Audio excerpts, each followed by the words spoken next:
en el Viejo Mercado por empezar la charla de comunicación y género que hacemos en el medio, una charla que la va a brindar la licenciada María Soledad Ceballos de la Defensoría del Público de la Nación.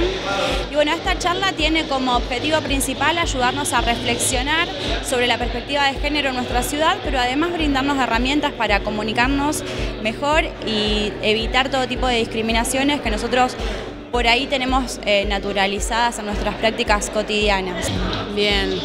La Defensoría del Público es un organismo que se crea con la Ley de Servicios de Comunicación Audiovisual, que su rol principal, su objetivo es defender el derecho de las audiencias de la radio y de la televisión. La Defensoría es el organismo que recibe los reclamos y que a la vez tiene como política fundamental sensibilizar a la comunidad, sea a la sociedad civil, como a periodistas, comunicadoras, comunicadores, estudiantes, publicistas, la gente vinculada e interesada por la comunicación, en una herramienta fundamental que tiene que ver con la perspectiva de géneros en las prácticas periodísticas. Hoy justamente está orientada a poder compartir con jóvenes de Rafaela estas actividades, estas miradas, estas reflexiones para identificar por ahí algunas prácticas que habitualmente vemos o escuchamos en la radio y en la tele y que necesitamos empezar a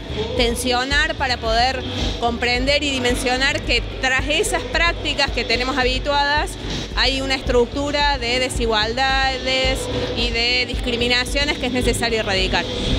Pasión por hacer, pasión por Rafaela. Intendencia Municipal, Ciudad de Rafaela.